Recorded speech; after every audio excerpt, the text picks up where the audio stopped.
我是寻米哥贝鲁罗罗。3.0 寻米版本终于正式时装啦，真的是有够巨量的大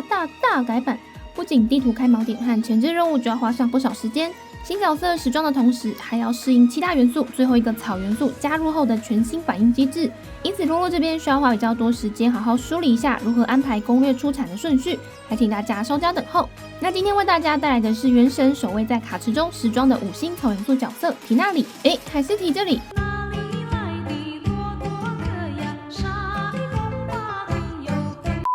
洛洛也已经在实际抽取了缇娜里和专武猎人之境后，整理了相关的角色全分析。影片中将包含相关的角色定位、天赋技能分析、命座抽取建议、武器、圣物和组队搭配，以及相关的使用心得。影片开始前，如果你还没有订阅洛洛的频道的话，记得先订阅一下哦。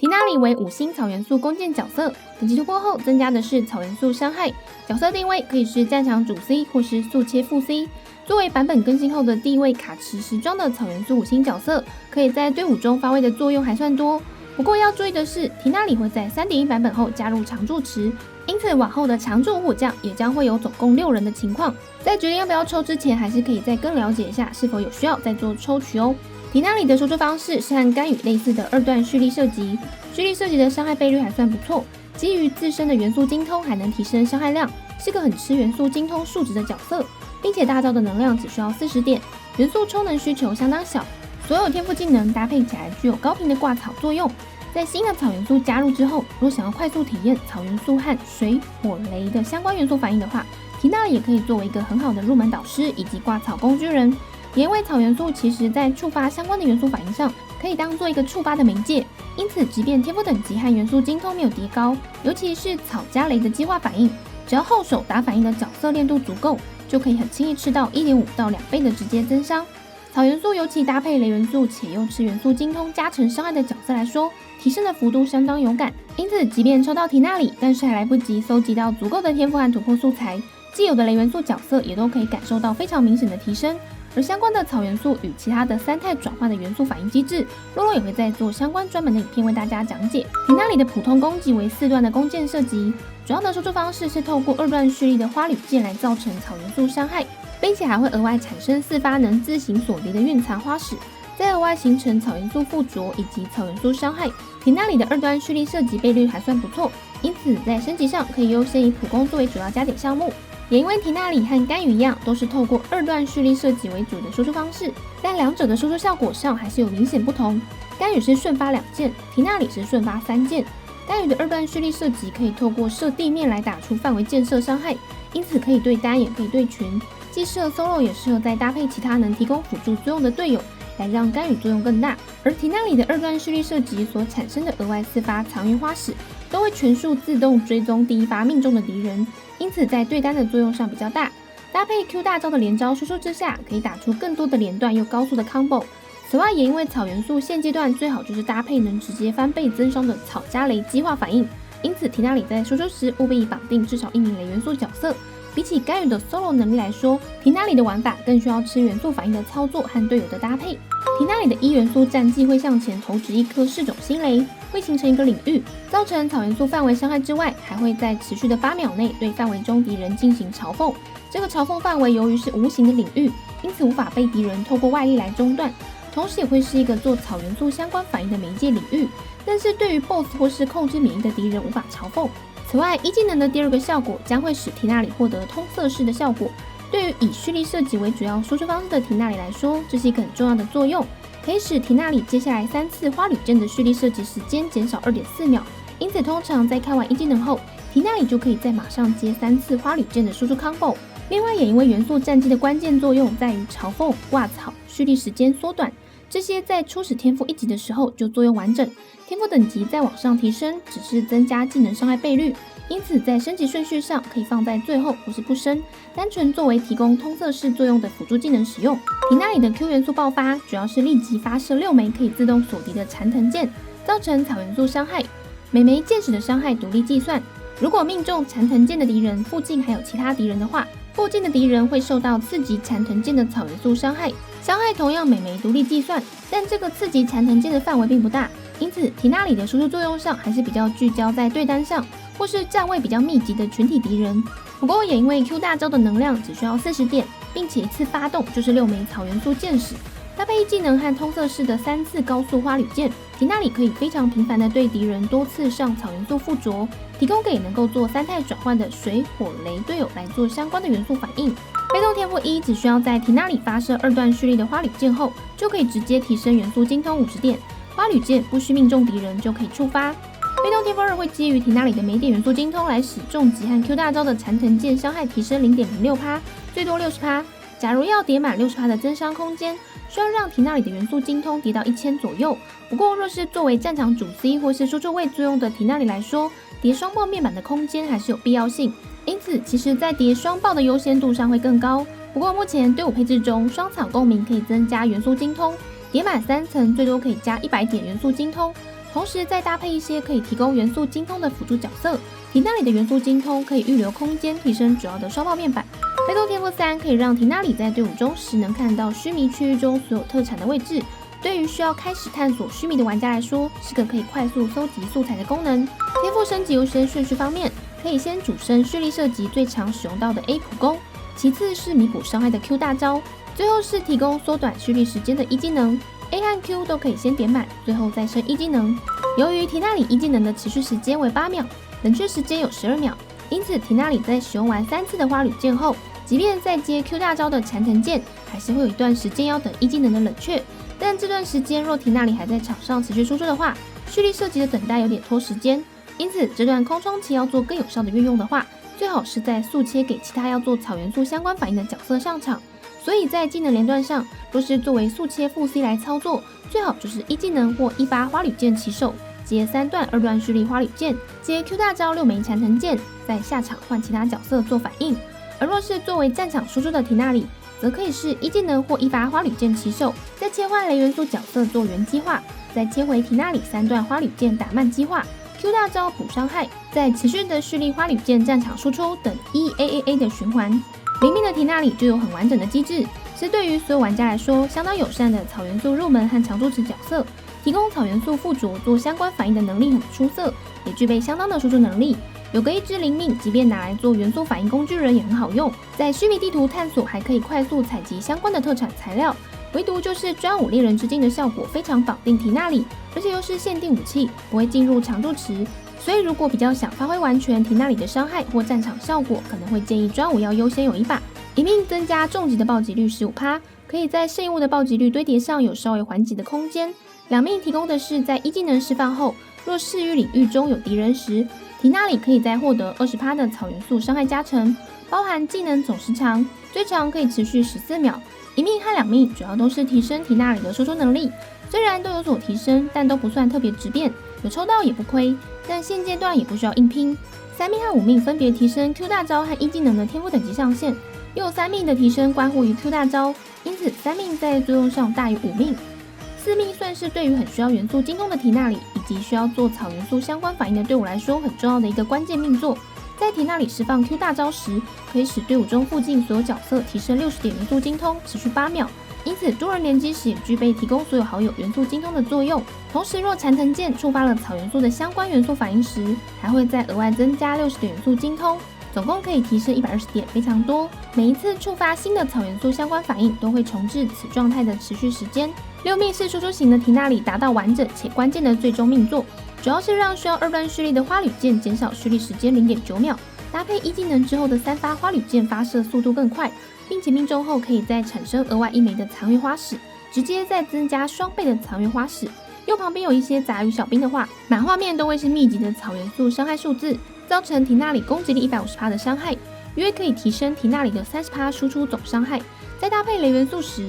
每次重击发射花旅箭可以再多触发1次超激化反应，在输出伤害上提升非常大，同时提升更高频的挂草效率。不过现阶段来说，除非有大课长提前抽满，或是未来的几个版本有歪到的中课或大课歪满，才有机会体验得到。以无课或微课玩家来说，要靠用歪的到满命，并不是一件容易的事情。命座推荐的部分，灵命缇娜里就具备完整的机制，适合萌新玩家探索须弥或是作为草元素相关反应入门起手的角色。但也因为当前的草元素角色还有草元素主角以及版本活动会送的科莱，以挂草的工具人来说，还有其他备选角色，并且后面3.1提纳里就会加入常驻池。若不是叉 P 档或是想早抽早享受的课长的话，其实并不急着抽取。而后续如果有抽到命座的话，提纳里每个命座都有所提升，但较为推荐的命座会是4命和6命。5星武器首推本次武器卡池加倍的猎人之镜，为限定武器，不会进入常驻池，主属性提供暴击率，让提纳里在兼顾双爆和元素精通的面板上可以减缓不少压力。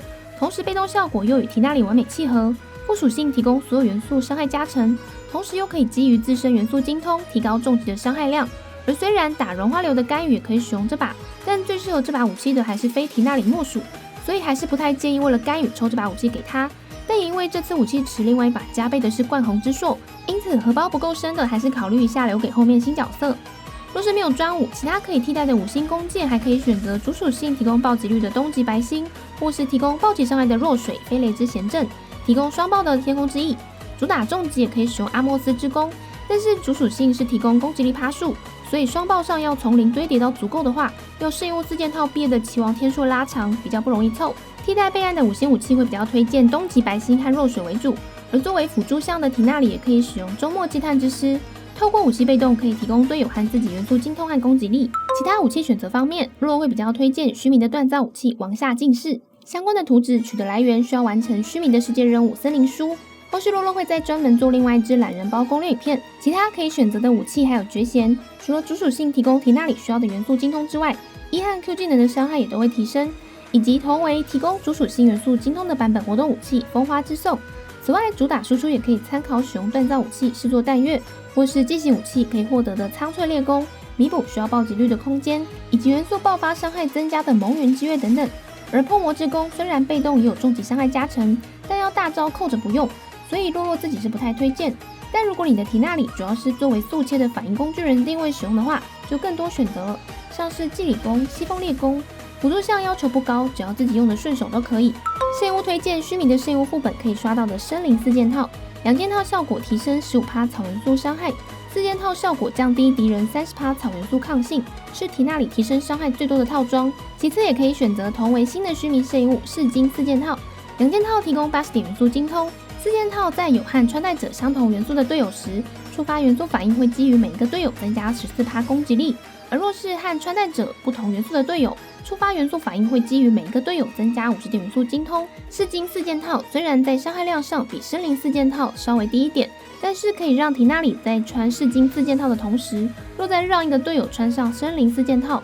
就可以让提纳里享受到让敌人降低草元素30%抗性的加成。所以从组队角度来看，提纳里在穿噬金4件套的收益上会更高。而在4件套和草元素伤害杯不好刷取的情况下，也可以先把干预的流浪4件套拿来凑合着用，或是在退而求其次选用2+2套装，像是森林2件套加攻击2件套，或是噬金流浪2件套加攻击2件套，又或是攻击2件套的部分选用4星的圣物教官2件套，增加元素精通80点，最后是宗室4件套，或是全4星的教官4件套。圣物主属性选择方面，理之冠以双爆为主，十之沙以元素精通为优先，没有的话可以考虑攻击力趴数。空之杯以草元素伤害为优先，其次元素精通大于攻击力趴数。副属性选择的部分，双爆大于元素精通，大于攻击力，大于元素充能效率。提纳里 BM 版参考，暴击率60%到65%以上，一命的话可以50%以上，暴击伤害150%到170%以上，元素精通100到200点左右。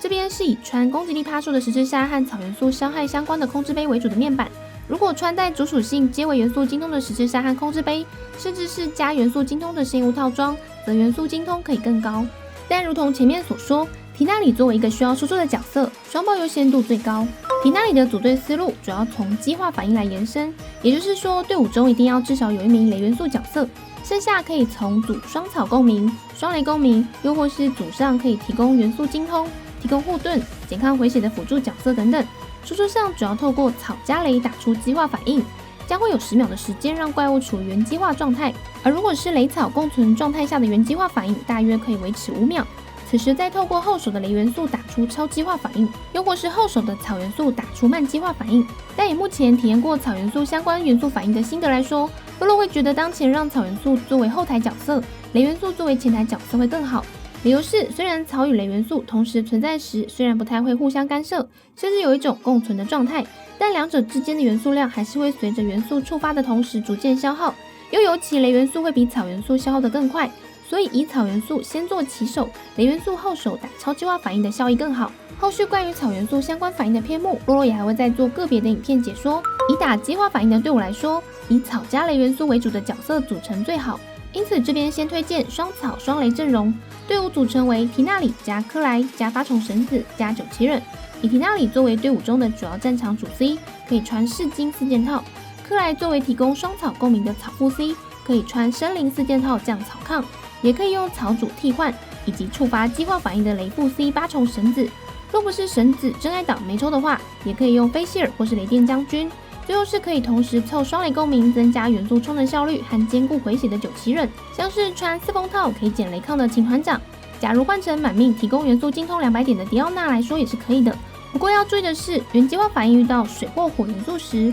会因为触发草元素相关反应，使得原激化状态持续时间提早结束。而遇到冰元素虽然不会影响时长，但是实战中还是多少会干扰到激化反应的触发。另外也因为虚名刚开，大部分的人目前还没有办法刷好成型的圣物套装和完整的炼度装备，所以在队伍尚未成型前，可以先有一个缇娜里作为主 C 的双草组队概念，并且先从后面的推荐队伍来组。下一个也是草雷激化队伍，只是加入盐元素，以缇娜里作为主 C 的队伍组成为缇娜里加雷电将军加八重神子加钟离，同时搭配可以凑双雷共鸣的雷电将军和八重神子，最后是和缇娜里一起作为加倍卡池的钟离。一直被说会退完件的钟离，到虚拟版本又更巩固自身 T0 辅助的地位，因为它的护盾效果为全元素减抗，所以也就是说，钟离是当前唯一一名可以提供草元素减抗的角色，并且盐元素并不像水火冰元素去干扰到原激化反应的时间或触发环境，只是钟离在开陨石的时候，还是可以注意一下，先用陨石当第一招起手，或放在最后一个收尾技能使用比较保险。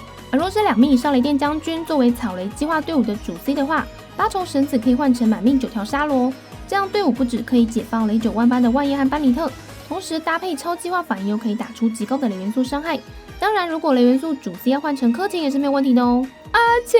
你又更强了。最后就是可以打出激化加绽放反应的水草雷队。其实，在草元素的3种元素相关反应中，洛洛最有感的还是草加雷的激化反应，其次是草加水的绽放反应，最后是比较无感的草加火的相关反应。虽然推荐顺序在比较后面，但草加水加雷的激化和绽放反应还算是可以玩的，但是操作上以及元素反应的理解上，属于需要有一定熟悉程度的玩家才会比较理解。草加水的绽放反应主要是会产生一段时间后会爆炸的草原核，这个草原核在没有被刺激的情况下，爆炸的等待时间有点长，但是若中间有搭配雷元素的刺激，或是高频的打出超过场上上限的草原核时，草原核就会不断被引爆。而这种玩法也相对要比较高频率的去切换自己队伍中的角色，去触发水、草、雷3种元素之间的反应，同时又要注意水、草、雷的元素反应消耗顺序。假如敌人身上有水元素附着时，这时就没有办法再打出草加雷的超激化或慢激化，而用草元素攻击雷水共存的敌人时，雷元素会先消耗，其次才是水元素，所以雷元素消耗完之前会先触发超激化，当雷元素消耗完才会触发绽放。这边就有点偏理论的内容了，所以洛洛还是放到后续的影片再说明。总之，这边先示范的阵容为缇娜里加雷电将军加砂糖加星海。不过洛洛是觉得水草雷的队伍或许在后面将推出的虚名角色出来后，还有更多的玩法，像是尼禄、赛诺、艾尔海森等等。因此这个阵容主要先提供给想玩水草雷反应队伍的玩家尝尝鲜。最后就是主要玩水加草加火的烈绽放反应，组成为缇娜里加行秋或叶兰加香菱加班尼特的国家队。打法上主要先透过水加草元素制造出多个草原核，再透过火元素引爆草原核形成爆炸。因为草原核被引爆的条件是接触到火元素，所以搭配相邻的锅巴或是炫火轮，可以范围横扫到草原核引爆伤害。但若是换作单体输出为主的萧公，似乎就不太适合用烈绽放的玩法。而这一队都是速切型角色，搭配本身就是透过不断开大的国家队输出特性，可以不断的打出多种草元素相关的反应伤害。缇娜里的角色也可以换成科莱，算是平民国家队的新的一种玩法。最后就是总结缇娜里抽不抽的结论。以洛洛实际使用下来的心得来说，缇娜里是一名很不错的草元素输出角色。作为常驻55将中的新成员，歪到不论几命都是有所提升。假如经济能力有所余裕的课长可以抽，或是抽个0命就好。那假如想再帮缇娜里凑专武，也可以考虑把专武猎人之镜带回家，毕竟在效果上真的是非常绑定缇娜里。心有灵迷后，再考虑抽个专武，就差不多可以停手了。毕竟你是课长的情况下，而且后面的卡池也都会固定投入创世结晶来抽的话，是有蛮多机会可以再见到他的。但如果是无氪或是维克萌新，洛洛还是会建议你先考虑抽钟离或后面其他角色。而尤其钟离如果到现在灵力一直都没有，那赶紧抓紧时机，趁现在入手一只钟离吧。之前洛洛也有看到个统计的资料，钟离的持有率已经是来到全玩家的将近80%了，所以有多好用、多人权，数据摆在眼前，剩下的就是看自己要不要跟进而已了。加上当前挂草的角色，还有草元素主角以及免费可以获得的克莱，这2个角色也都非常推荐。放在须弥一更新的时机点免费送，真的是相当佛心。这2个角色后面洛洛也都会做影片解说，敬请期待洛洛的更新吧。以上就是关于缇娜里的角色全分析，提供给考虑抽角色的肉肉们参考。那有任何问题可以在底下留言，洛洛都一回复。身边有朋友不知道如何培养缇娜里，也可以分享影片给他。制作攻略不容易，若是想支持洛洛的频道内容，也可以点击加入按钮来全方会员，或是点击超级感谢赞助洛洛杯鲜奶茶。同时也欢迎更多有才能的人加入攻略组，和洛洛一起加速产出攻略。有兴趣都可以从下方攻略组募集表单中报名。如果觉得这支影片有帮助到你，可以点击喜欢，给洛洛一个鼓励。每周的晚上也会固定直播原神，每周1到晚上9点半更新影片。我是宣特贝尔露露洛洛，我们下次见喽。